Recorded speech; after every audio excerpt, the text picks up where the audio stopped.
Once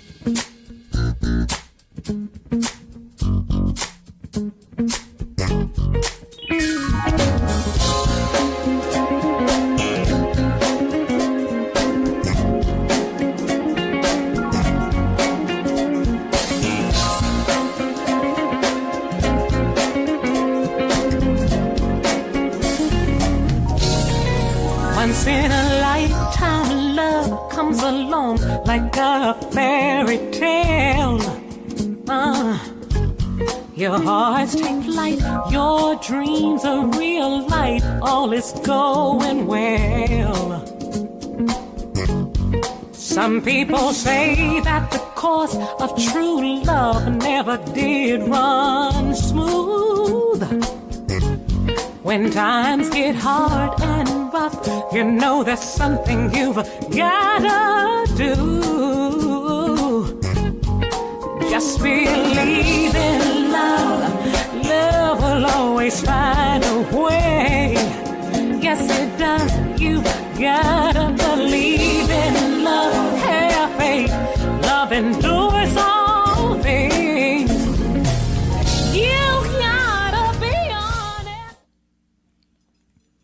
Good evening, ladies and gentlemen. Welcome to So Now You Know with your host, Antonia. I'm so happy that you guys could come tonight and meet with me here on the radio. I'm so excited for my guest tonight.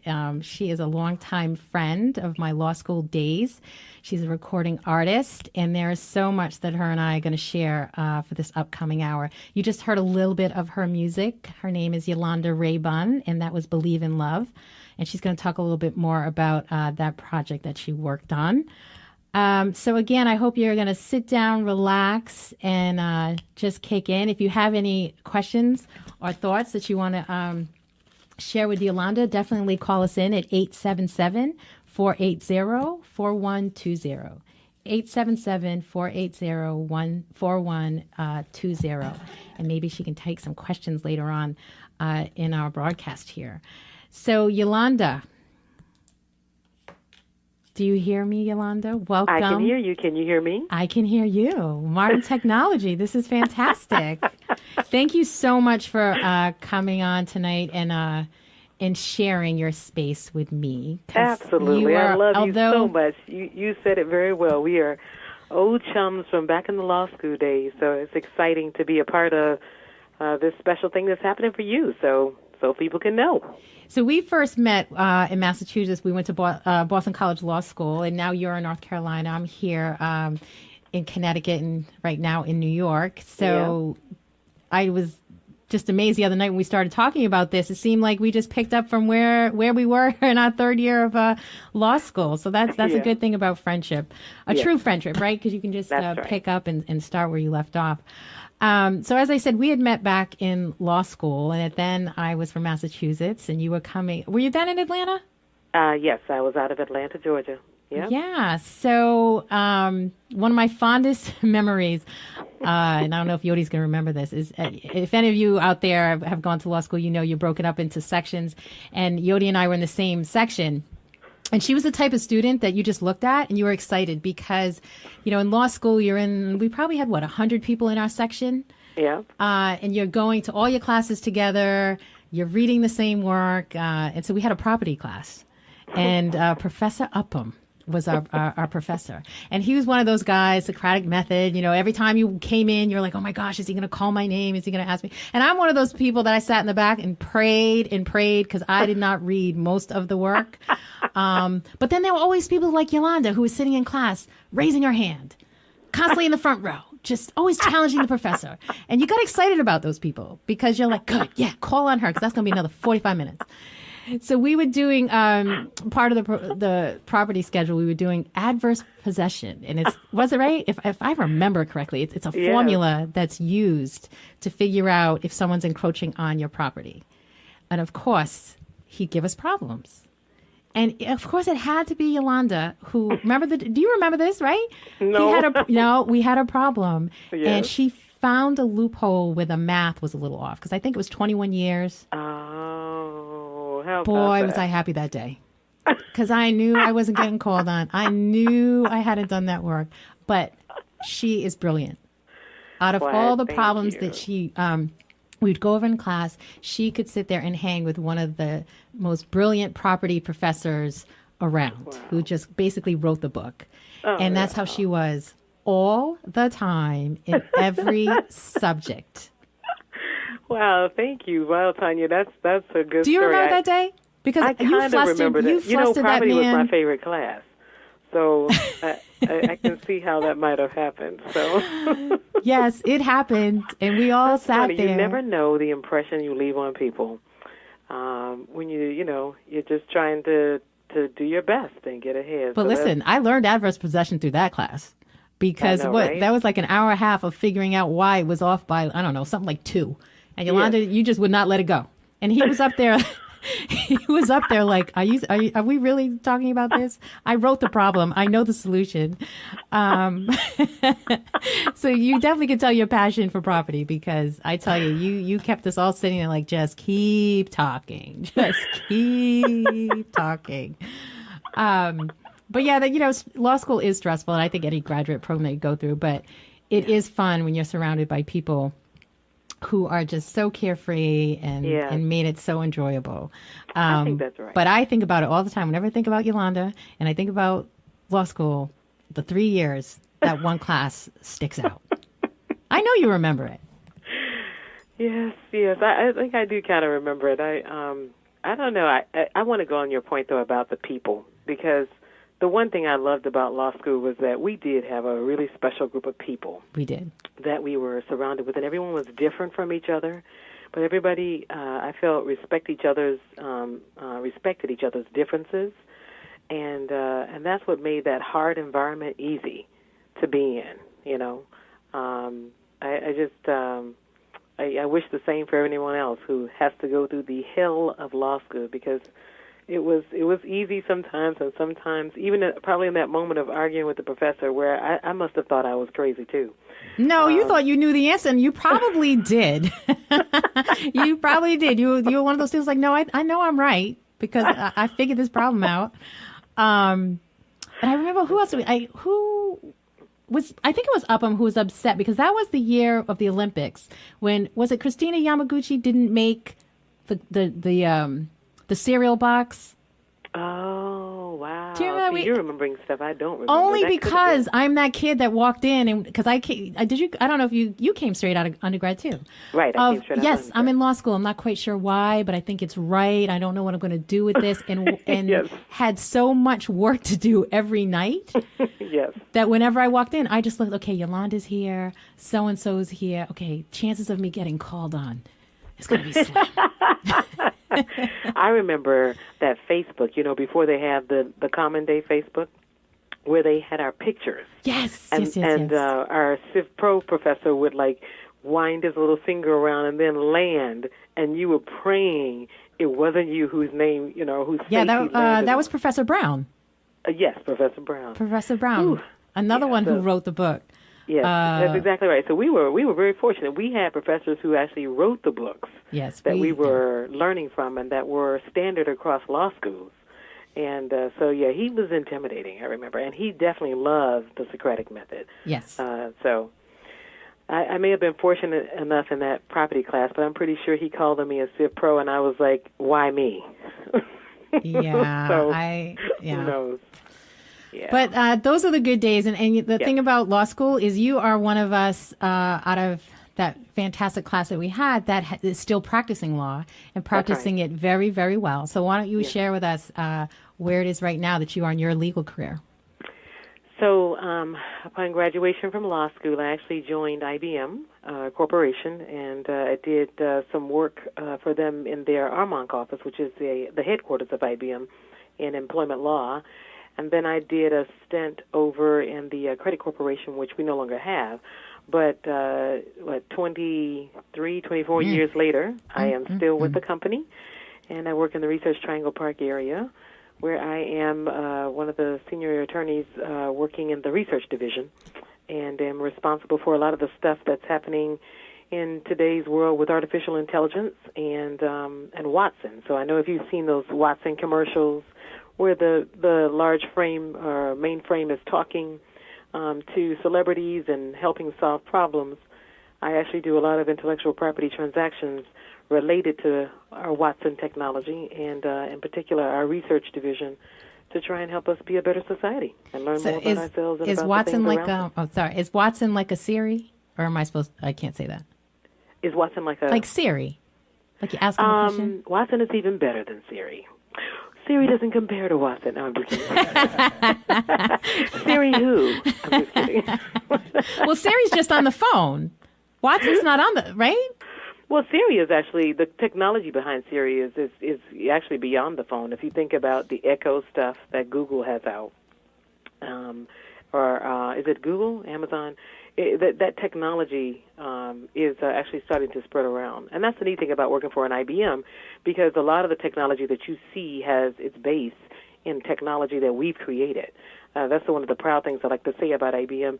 When you think about the little blinker on the PCs that used to occur with the C prompt, we actually have a patent on that blinker. And like if you go in the grocery store and you see the barcodes that are being used, we have a patent on that. So a lot of the technology that's being used by many other companies, our company was the first to come up with the idea associated with it, and then have it patented. And so it's kind of neat in negotiations to understand the wealth of our portfolio, and also, again, the great things that it's allowing folks to do. So did you know when you were in law school that would be your passion, that you'd basically have your whole legal career with IBM? Like, how did you... Because I know I'm still finding myself. I feel that you have found yourself over and over and continue to find yourself. So... You know, I did not connect myself with any particular company or even discipline, to be honest, when I was in law school. I felt like law school was a whole new language for me, and I was very enthusiastic about learning that new language. I knew fields I didn't really want to or care to go in, which included like criminal law and things of the sort, just because I wanted to be, I know this is going to sound really wicked, but I wanted to be more intellectually challenged. Those disciplines kind of require you to be more people-oriented and creative to a certain extent. But I wanted to be somewhere where it was new and unknown. And so I just, intellectual property was very intriguing to me. I took a lot of courses in that. I took a lot of courses in corporate law, and it turns out that I got to work for an extremely exciting corporation that deals in intellectual property. So that's how it all worked out. Well, you made BC very proud, because you are a phenomenal attorney, and like I said, to be there for 23 years is just wonderful, just fantastic. Thank you. Thank you. So as we get ready to break, we're going to start talking about the other passion that you are totally dominating in. Sure. After we take this little break, and like I said before, we were just listening to one of your first cuts of Believe in Love, and then we're going to listen to a little bit more of the next song. So I hope everyone just hangs tight and comes back to join us.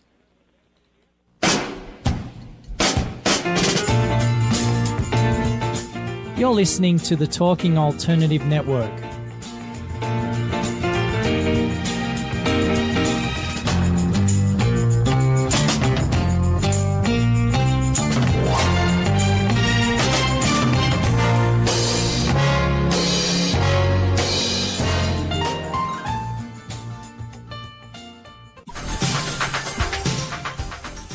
Do you want to connect with? Are you an entrepreneur or intrapreneur looking to build your following? Welcome to our show. Follow Me Friday with Joan and Priya. Tune in every Friday at noon Eastern on talkradio.nyc. We're your digital connectors. Woo woo! What's that?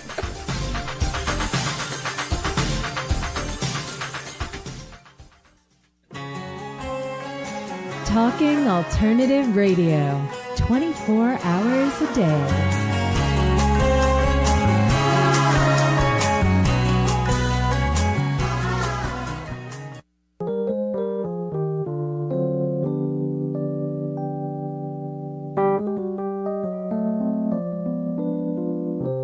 Say my name, say my name. If no one is around you, say, baby, I love you. If you ain't running game, say my name, say my name. You're acting kinda shady. You ain't calling me baby. Why the sudden change? Say my name, say my name. If no one is around you, say baby, I love you. If you ain't running game, say my name, say my name. You're acting kinda shady. You ain't calling me baby. You better say my name.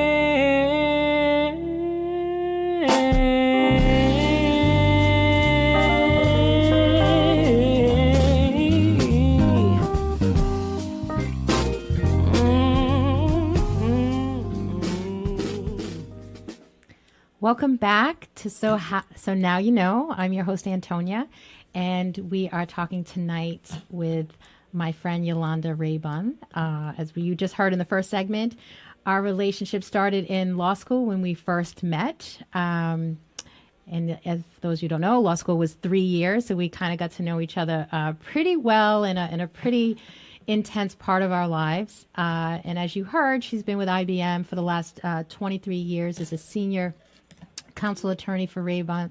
You're Rabun. For IBM, doing these really complex deals.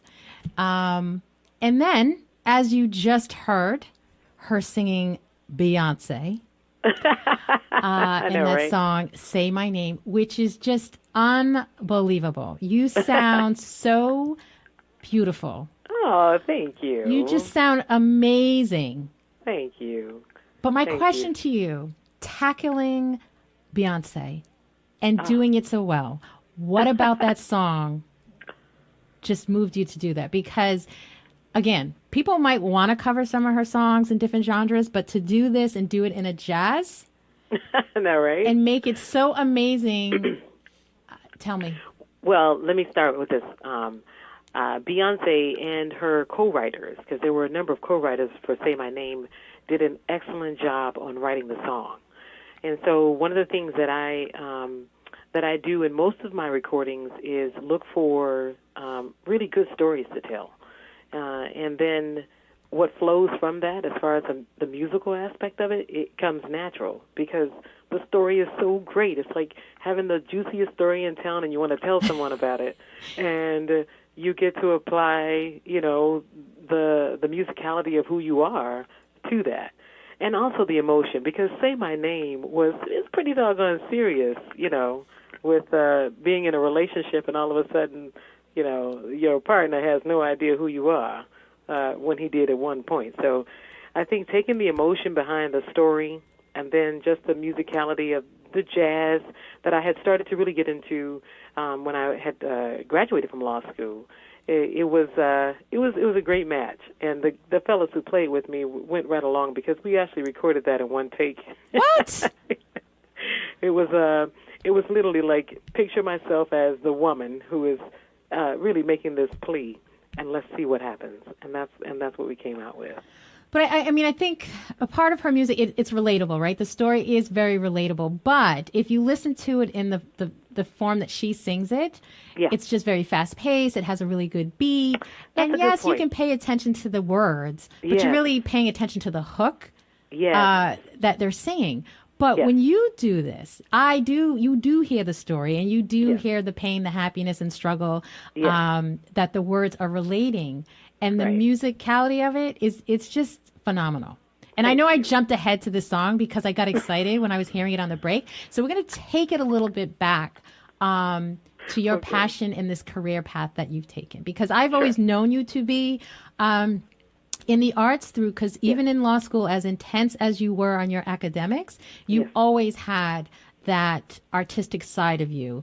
and we were just joking about it a little earlier, you'd be, having a conversation with Yodi, and then all of a sudden half the sentence would come out in a song. And you'd be like, well, wait, what was that? Because it sounded good and hip, and it was totally in context of the conversation. But you were like, who does that? But Yodi does it. So talk a little bit about how that came to be and what your background was in theater and in music. So before college and before law school, I went to a high school of the performing arts in Atlanta, Georgia, Northside School of the Performing Arts. And, if any of your listeners remember the show Fame, yes, or yes. nowadays Glee, I went to that kind of school. So we were daily singing in the hall, daily dancing, daily traveling. I traveled around the world, as a matter of fact. When I was younger in high school, I sang for President Reagan at the time, and worked with Isaac Hayes, just worked with a number of people just in that kind of environment.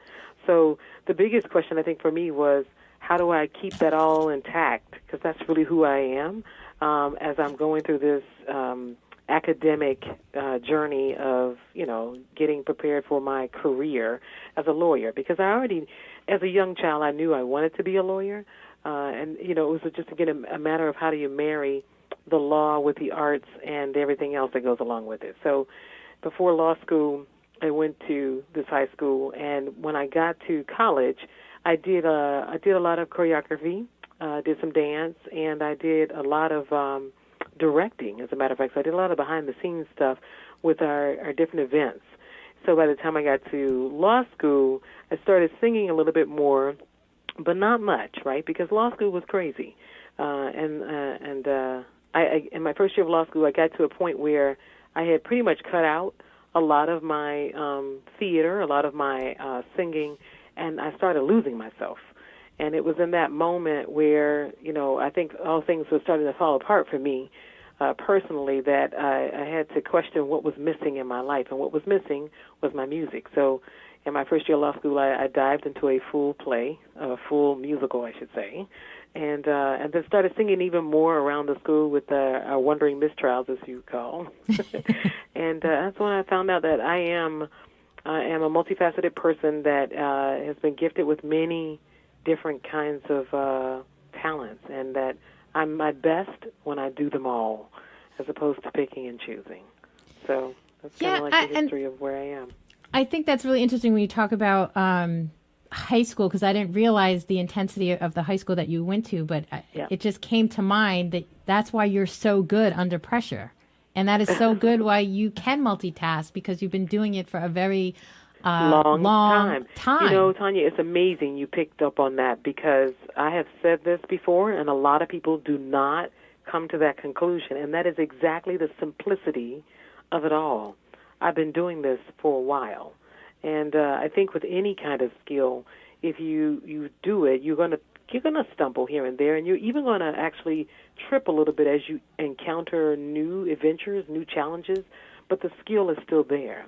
And so part of my challenge daily is to figure out how to take that skill of managing under extreme pressure, and then also using my gifts to be productive and not be destructive, in general, whether it's to my own personal, health or well-being, to just other people around me. So it's a skill, and I work on it every single day. You are very, very good at it. And as we're talking about this, I'm trying to think back through law school, and I didn't realize, and I honestly can say, I don't think a lot of us in our section realized that you were doing a full-time play, you were doing all these things.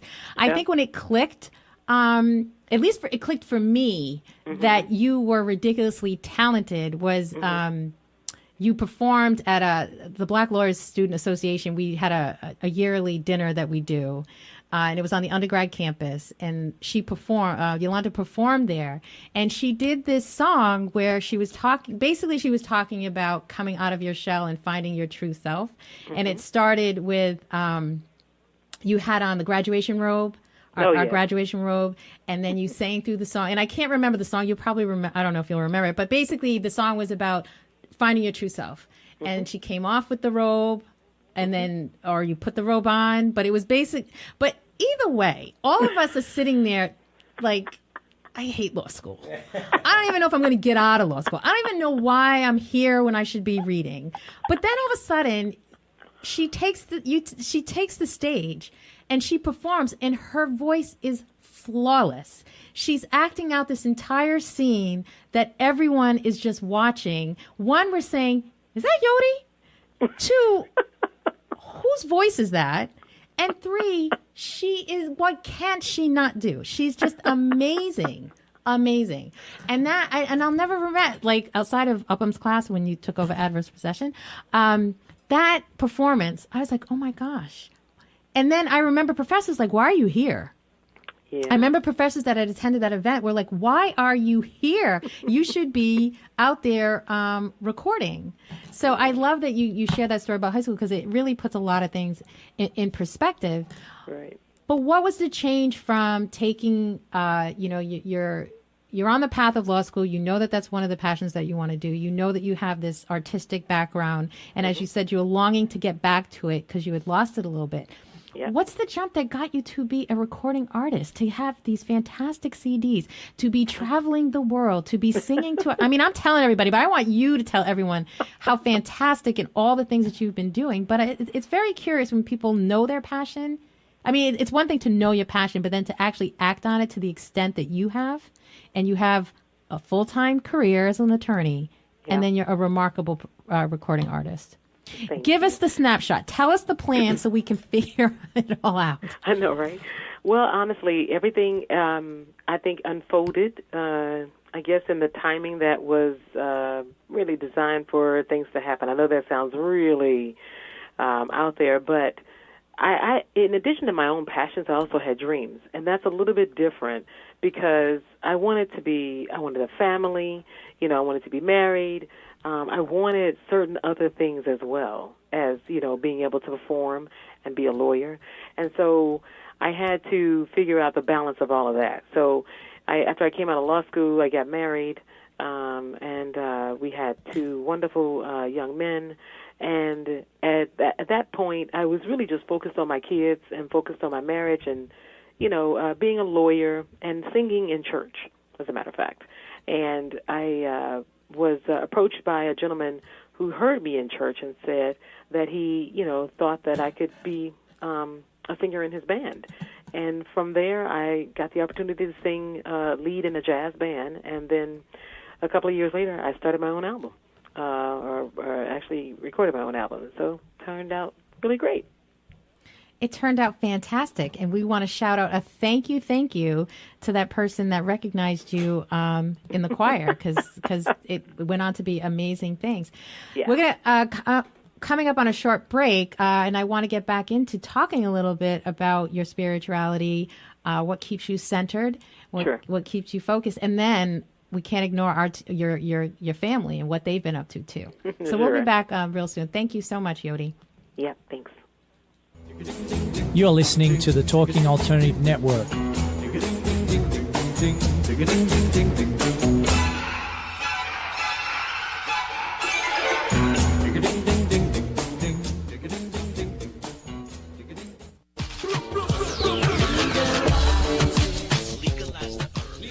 If you have an interest in marijuana, you want to know about marijuana, law, policy, and culture, then feel free to join me, Joseph A. Bondi, every Friday at 11 o'clock in the morning on my show In the Know 420 on TalkingAlternative.com. Legalize the herb to continue to resist the passage of this necessary legislation. Hi, this is Rob Kay. And I'm Callie Alpert. And we're hosts of The Rob and Callie Show. Are you looking for a show that talks about real stuff like life, love, the pursuit of being yourself? Then you have come to the right place, because we cover topics ranging from chivalry to gratitude to your relationship with money and everything in between. So listen to us on The Rob and Callie Show, Tuesdays, 8 to 9 o'clock Eastern Standard Time on talkradio.nyc.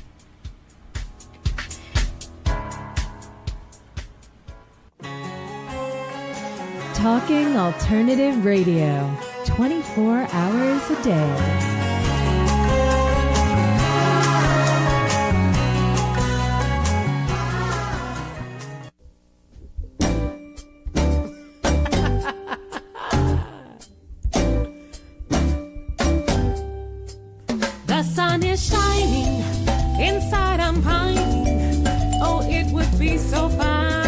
take the day off. I should be working. The thought keeps lurking that I should shirk and take the whole day off. Nobody said after the dead I should have worked more. Live for today, tomorrow may never come. Go ahead and goof off and raise the roof off. There's proof it's so good to take the day off. Time to kick your shoes off and chase those blues off. Ooh, you can't lose when you take the day off. If your life is ho-hum, you're feeling so glum, my rule of thumb is to take the day off. Welcome back. It's Antonia, and you're listening to So Now You Know. Today we are talking to Yolanda Rabun, and you were just listening to Take the Day Off, which is another fantastic cut from her CD. And we're just going to get right back into where we just left off, Yodi, and talking about, you had mentioned that you were somewhat found singing in your choir by a musician that asked you to sing with his group. Yes. And, you did say sometimes things happen for a reason. People say that. But when you find someone where it really actually happened for a reason, because it took you down this path of eventually recording, what did that feel like? Gosh, it feels great. Because you hadn't recorded. Had you been in the studio before then, or yes, learned that whole thing? Yes, actually, I had. Okay. Believe it or not, when I was in high school, I performed. I said earlier for the then President of the United States, Ronald Reagan. My first time in the studio was with. I like how you dropped that, the President of the United States. Like it's a common thing. It's a common thing before you recorded a record. Yes. Well, no, I went in the studio with Isaac Hayes. That was an amazing. Oh, okay. And so we Isaac actually Hayes, recorded. that I sang "God Bless America" for the president, and we recorded it so that after I performed it, I actually handed him the recording of me singing the Who's song. him? The President of the United States, or Isaac? See, you're making me laugh now. So. Yeah, and then the gentleman who found, if you will, discovered me and introduced me to his band was Stanley Baird. He's a saxophone player, actually in North Carolina, and I was with his band for about 3-4 years. And it was when I was with his band that a number of people were asking me where was my recording. He had a number of albums, and they would ask, "Well, where are you? Why aren't you recorded?" And so that was the beginning of, I started to get a fan base, people saying, "I like you." And we decided we solved that by recording an album. So that was pretty doggone exciting because it taught me not only, the ins and outs of recording, but also it taught me about just being prepared for being a band leader. And that is a big, no matter how much education you have or even experience you have in the field, it's nothing like being your own leader on the stage and managing the band, the music, and everything else that goes on. So that was a great experience for me, and a blessing, because from that I recorded my first album and then went off, immediately did a second album right afterwards, Christmas album, and then recorded a single that all of them were on charts, very exciting, all across the United States and in Europe. And then finally this last album I just recorded called Yolanda, which I'm probably most proud about because I did it with all my friends, right? And you know a little bit about that. I did a big Kickstarter campaign. You didn't ask me to sing on it because, I would have been, do you even have background singers? Because that would have been me. I mean, I can do a mean doo-wop or, the next one. Okay. Y'all heard it out there. And you got nominated. That's right. We're actually in Grammy season now for the albums that have come out. And last year, the album was actually on the first ballot for the Grammys. And so that was pretty doggone exciting because it was not just the album itself, but there were a number of songs that were, including Believe in Love, the first cut that you heard earlier. Mm-hmm. That was on, and that one actually got mentioned on the Billboard list and just was on the top 30 UK soul charts for like 11 weeks. Just wonderful, amazing stuff has been happening for the music, so I've been really blessed. And will it always stay in jazz? And we'll talk about your love for jazz, but gospel? I could see you doing a gospel. Yeah, I actually You've don't done that, like haven't you? Boxes, right? So Okay. I won't say that I will only do this, and I don't like labels. So I'm not just this kind of a singer. Right. I like to think of myself as a storyteller. And so if the song warrants the story to be told in country music, that's how you'll hear me sing it. It just depends on what the story is. So I'm open to everything.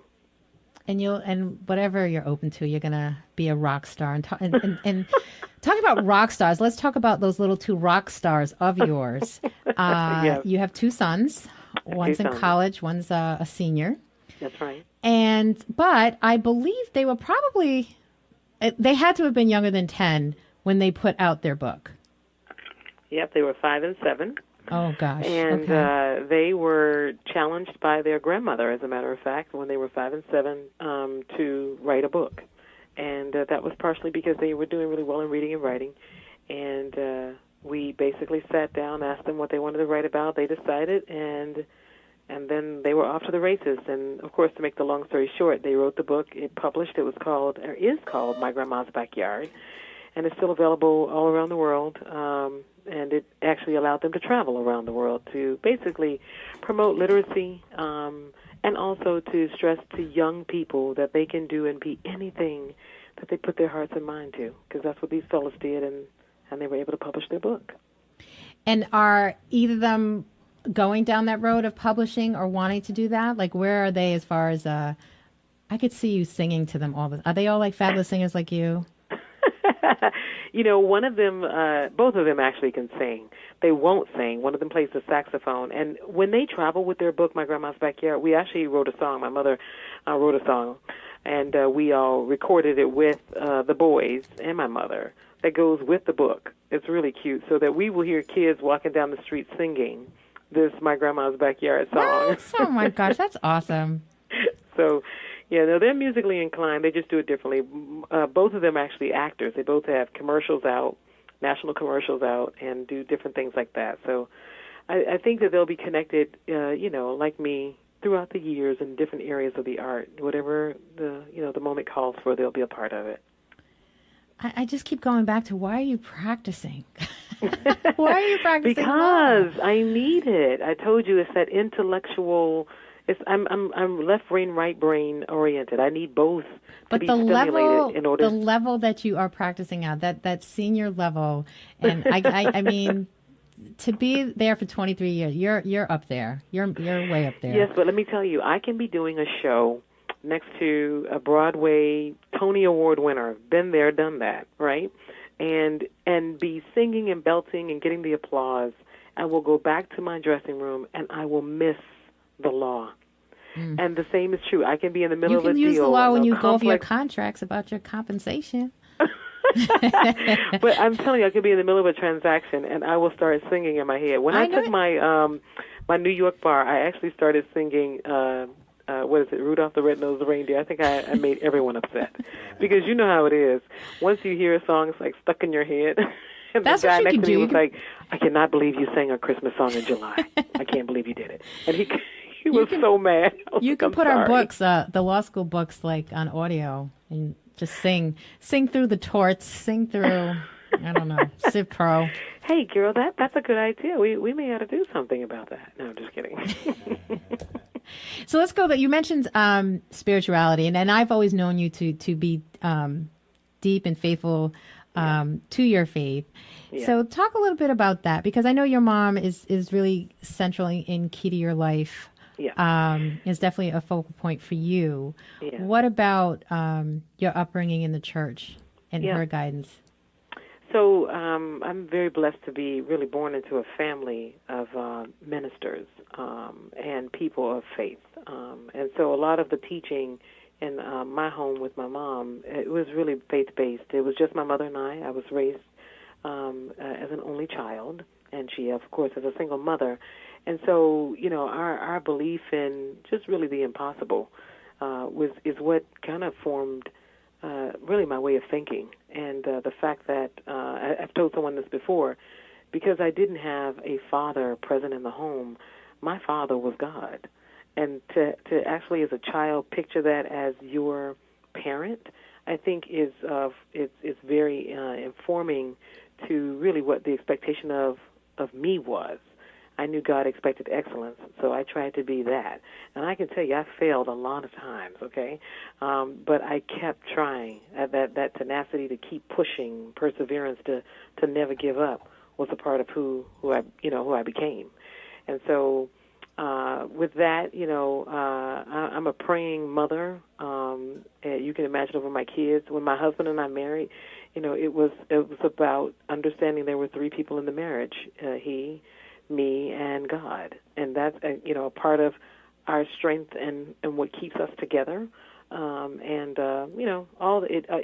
He's with me everywhere, at work, in all of my decisions. And I think that having that faith is what has allowed me to sustain and also be sane. Because there are many times when I just think, the people around me are crazy. I need to pray for me and them. Mm-hmm. Absolutely. So you took some time, though, once you were married. You took some time away from your music. So what was the importance of that year for you?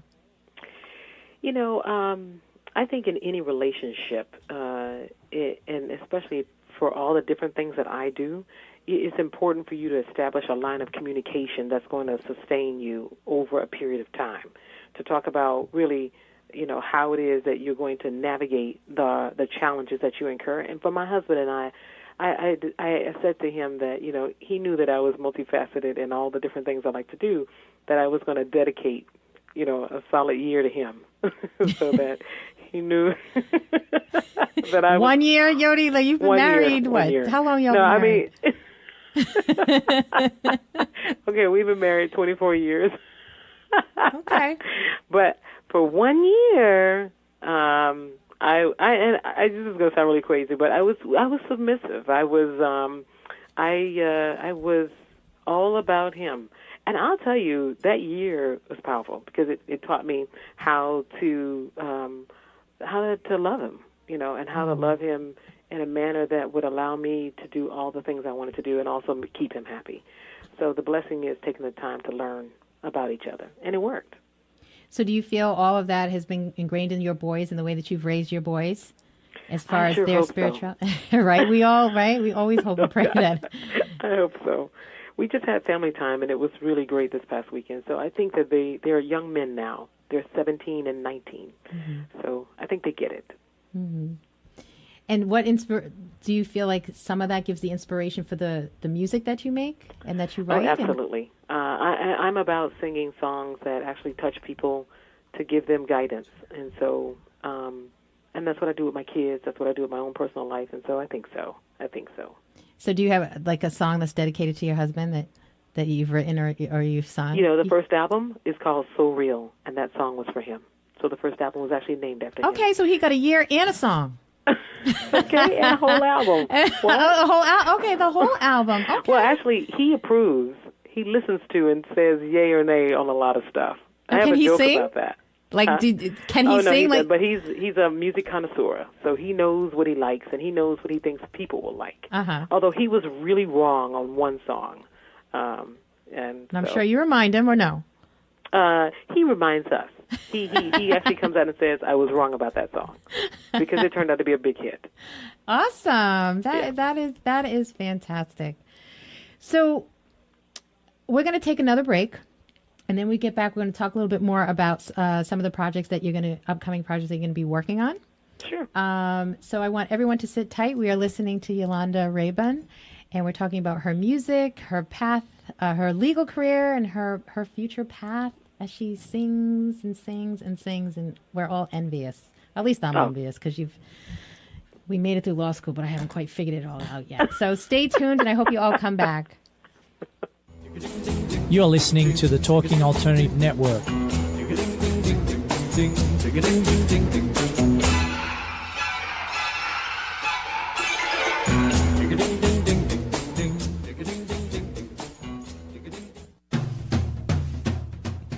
Are you into comics, movies, and pop culture at large? What about music and TV? Then you're in for a treat. This is Michael Dolce, your host on TalkingAlternative.com. I've been professionally writing comic books, screenplays, and music articles for almost 15 years. Catch my show, Secrets of the Sire, at its new primetime slot Wednesdays, 8 p.m. Eastern Time, and get the inside scoop on the pop culture universe you love to talk about. For more info, go to secretsofthesire.com.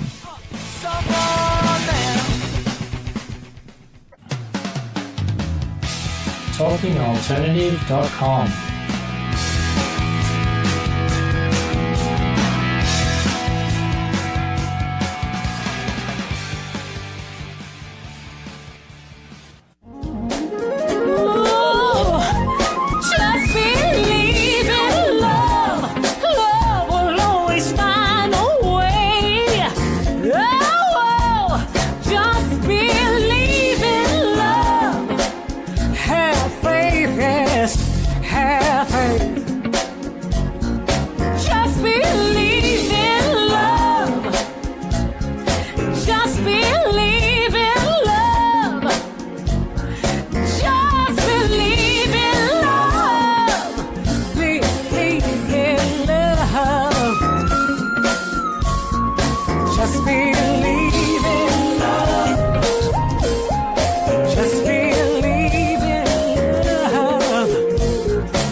Welcome back. It's Antonia, and you're listening to So Now You Know. And we were just listening to Yolanda, Just Believe and Believe in Love.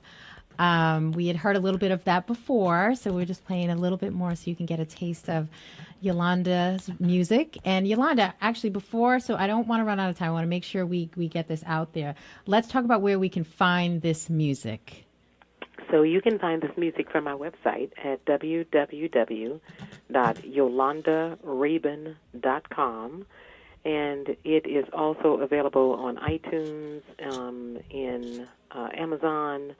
I'm on Spotify and Pandora, and I'm everywhere. Tidal. Wow. It's all over. Oh, you're everywhere. I'm so proud of you. This is just so fantastic. So fantastic. But what keeps us focused? What keeps you? I mean, we talked a lot about the intensity of your job, but how does work feel about this? How do we translate this to IBM? How do we go into those meetings and say, hey, I've got an album, I've got a tour? Well, the first thing is I don't go into meetings and tell them that I have albums. Although I will say some of my I find clients, all this time no one's found out. Come on. Oh yes, as a matter of fact, you're probably in the elevator too. When I get new deals, sometimes I'm greeted by some of the deal makers to say, "And I just watched your video the other night," and I'm thinking, "You did?" But I try and part of my focus is to not get excited over the hype of it all, right? I think we live in this society where everyone, is striving to be famous or to be recognized or known, and I feel like part of my purpose is to try and connect people to the things that are possible for them by living the life that I live. I feel like a lot of people limit themselves and don't really reach for the stars and really develop or tap into that gift that God has given them.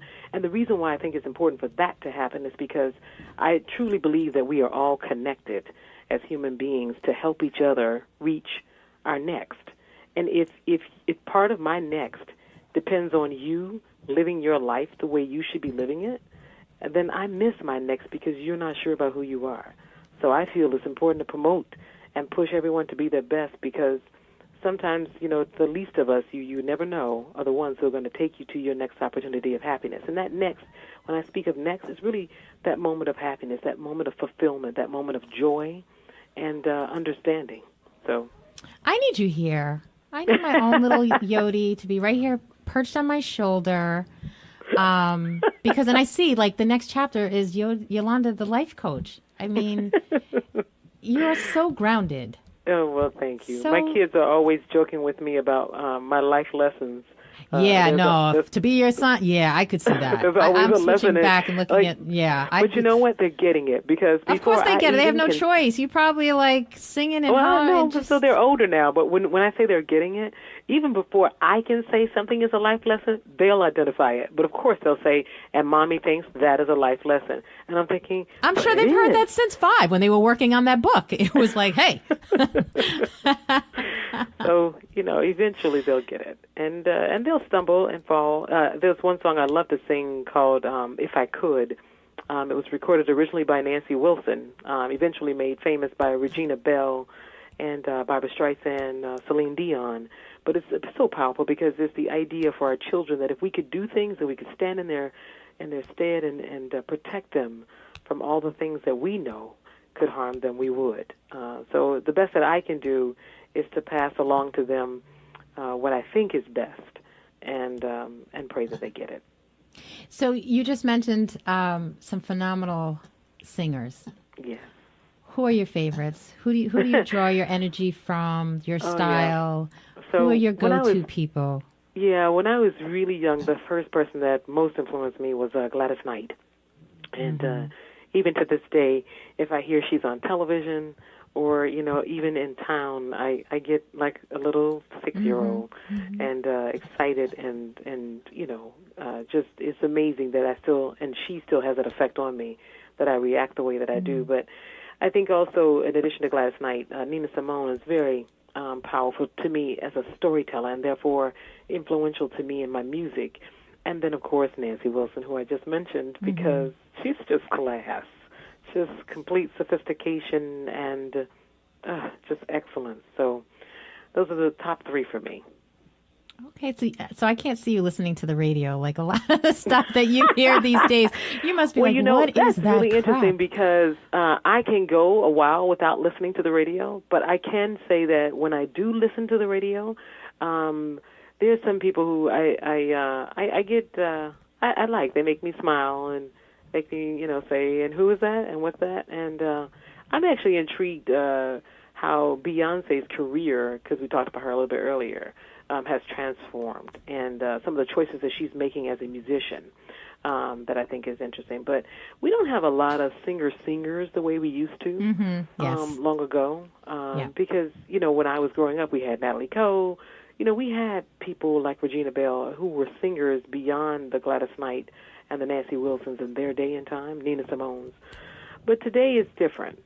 So I'm more interested in singers who are storytellers, and I'm okay with drawing from the past because the past had an excellent example from which to draw from. So I think you bring up a good point because I think it's technology has a lot to do with it. Like we talk about Watson and we talk about all these things that technology, as far as it has come, when we think about music videos that came out that went along with the songs, we lost a lot of the storytelling because now it's being looked at, right? You're seeing the dances, you're seeing the show. So I think a lot of what we're missing in music, it has all become, I don't want to say commercialized, but between all the different media outlets that kids can, and I say kids because, over the last 20 years, right? We now can see videos on YouTube. We can see artists are able to sell it more through their performances as opposed to just the voice and the written word that came through on the songs. Because when you couldn't listen to these artists back in the day, you could just hear their voice. You had to pay attention to their voice. That's you had to pay attention to what so you were exposed. If you couldn't sing, you were exposed. And nowadays, it's about how you look and perhaps how well you dance and present. I've heard of people who, in live performances, are a hot mess because everything is produced. So one of the things I did when I came out with So Real is we actually came out with a video immediately. So that we put a face to the voice. And I actually did another video for my Hold On to Your Dreams single that came out. And again, putting a face to the voice. And part of the reason why I sang Say My Name, or Say Your Name, I should say. Say My Name, I was right, Say My Name, was because I wanted to tap into the younger generation, right? Yes. It was a great story. It was something they related to. And when they said, oh, they like it, I knew I was on the right path of, what I was missioned to do, which is, again, tell great stories through music. So I'm trying to keep up, and being on all the social media and being streamed and having a number of fans is nice. Actually, I feel really blessed to have that. You should be. Yeah. You should be so proud of everything that you've accomplished. So what are our next steps? What projects are you working on? What can we see in the next year for Yolanda? So I recently just completed 2 tribute shows, one to Nina Simone that I actually sing with orchestras.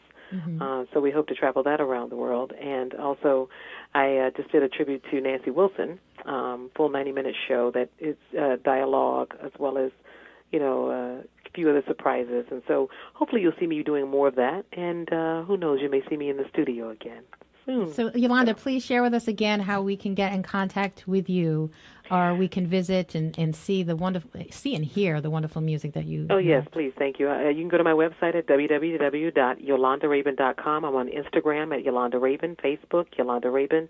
I'm on Twitter, Yolanda Rabun, so you can tweet me and just stay with me, because there are a lot of great things that are happening. I'm excited. And now you know, right? Yes. This is all about knowing. Absolutely. So now we have dropped some knowledge. And I'm so excited that you took the time out to catch up, because I do feel like the last couple days we've been... I agree. I'm just smiling. It's just so good. It's just so good to hear your voice and all the wonderful things that are happening. And I hope you're going to come back again. Of course, of course. Yes. I'm going to come live, as a matter of fact. Yes, when you come to New York. We need to have you in New York. Come perform in New York. Anyone out there that can make that happen, let's make that happen and bring Yolanda Rabun to New York. So again, ladies and gentlemen that are out there, you can listen to this podcast again. You can reach out to all the wonderful places that you can access Yolanda's music. We hope that you learned a little bit more about the fantastic upcoming projects that she's going to be working on. Coming up next is going to be Rob and Callie. We'll be spending the next hour with you, right? And we will see you next week, Tuesday from 7 to 8 for So Now You Know.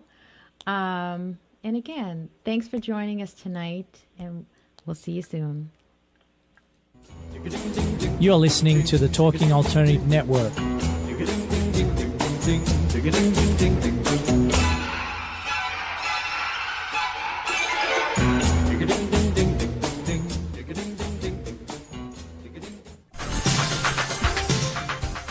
Who do you want to connect with? Are you an entrepreneur or intrapreneur looking to build your following? Welcome to our show. Follow Me Friday with Joan and Priya. Tune in every Friday at noon Eastern on talkradio.nyc. We're your digital connectors. Woo woo!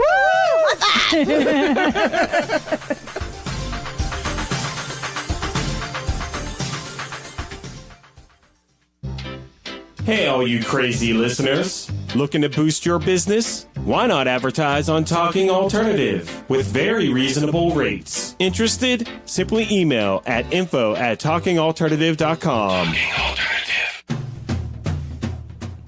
Are you into comics, movies, and pop culture at large? What about music and TV? Then you're in for a treat.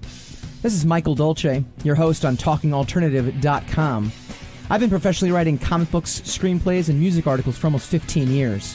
Catch my show, Secrets of the Sire, at its new primetime slot, Wednesdays, 8 p.m. Eastern Time, and get the inside scoop on the pop culture universe you love to talk about. For more info, go to secretsofthesire.com.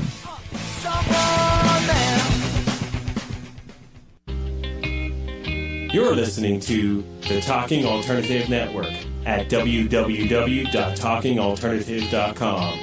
Now, broadcasting 24 hours a day. Talking Alternative. Hi, this is Rob Kay. And I'm Callie Alpert. And we're hosts of The Rob and Callie Show. Are you looking for a show that talks about real stuff like life, love, the pursuit of being yourself? Then you have come to the right place, because we cover topics ranging from chivalry to gratitude to your relationship with money and everything in between. So listen to us on The Rob and Callie Show, Tuesdays, 8 to 9 o'clock Eastern Standard Time on talkradio.nyc.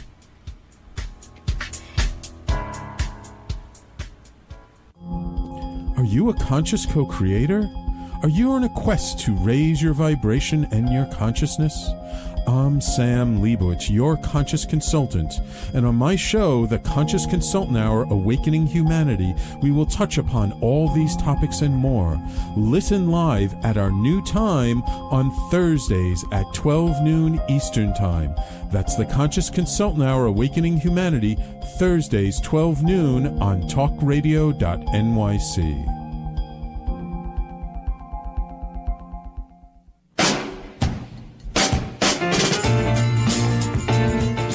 You're listening to the Talking Alternative Network.